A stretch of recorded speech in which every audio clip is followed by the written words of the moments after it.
Published, 18:30 Eastern Daylight Saving Time, the 17th of March 2018. Updated, 21:55 Eastern Daylight Saving Time, the 17th of March 2018. Alastair Cook has revealed how close he came to the end of his record-breaking career during another nightmare Ashes before he was rescued by a perfect demonstration of the powers that made him England's leading run scorer.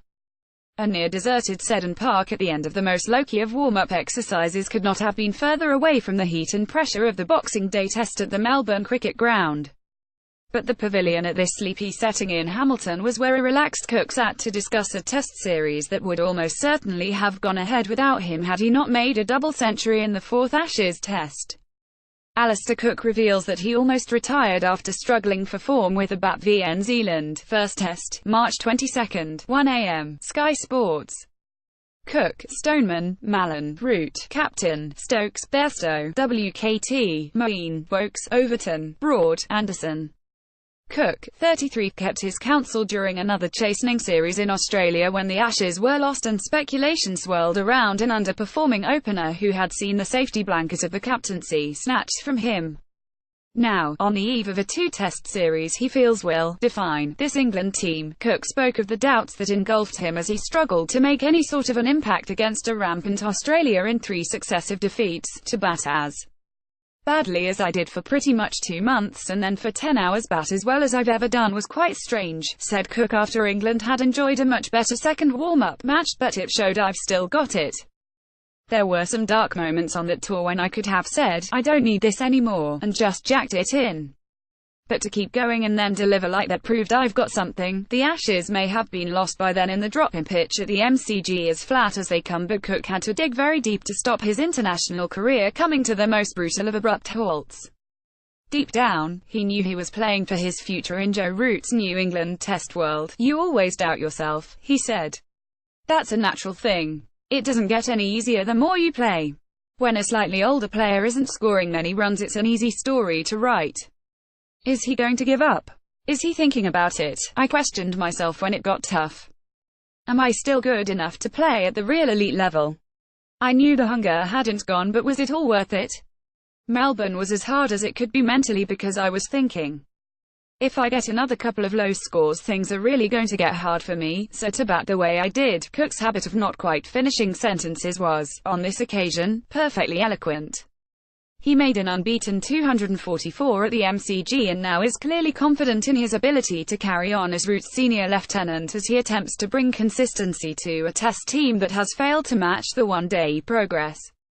Cook's fortunes turned though after making 244 unbeaten at the MCG ahead of Tests. He takes less time getting used to not being captain than the other way round, said Cook.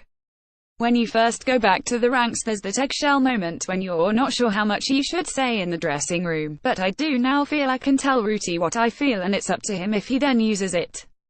If I do talk in a meeting I make sure I'm clear on what I want to say because I know the impact an ex-captain can have. England may only be playing New Zealand in 2 tests here in Auckland and Christchurch, but their importance is huge post-Ashes, not least to a new captain who was ill and out on his feet by the end of that final test in Sydney. I think he has evolved as a captain, said Cook of his successor, who made 100. The Ashes were obviously a defining moment in the first bit of his captaincy, but, and I can only speak from my own experience, you do grow in confidence. You really start to understand what it's all about after a year. It was always unlikely Joe would shake it up and make many big decisions at first. But, in his mind, after the Ashes he will have been thinking, how do I rebuild the side? This is an important time now because the selectors have given largely the same group of players the chance to go again and win a series against what is a very good side. Next 2 weeks could define people's futures. The big player who was not at the Ashes, of course, was Ben Stokes, who will make his Test return in the pink ball game at Eden Park after his suspension, whether or not he can resume his all-round role after suffering back soreness.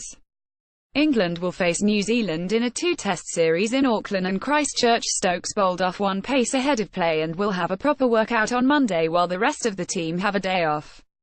If England think it is too much of a risk for him to be their 4th seamer, he will play as a specialist batsman at number 5, almost certainly at the expense of James Vince. People were saying he definitely wouldn't bowl in the first test, so he's a bit further down the road to what was expected, said Cook. Ben definitely has the ability to play as a batsman, but I don't know what it's like mentally when you normally have two roles and one is taken away. It's a different kind of pressure. England batted all day, with Root making 115 against a New Zealand 11 and the bulk of their Test batsmen spending time at the crease as they racked up 353 for 9 in the 90 overs. Yet Vince failed for the third time in his 3 innings on tour so far, and even though England planned to play him in both these tests, he now looks vulnerable should an extra seamer be required to cover for Stokes. Craig Overton will play ahead of Mark Wood if England feel the need to protect Stokes.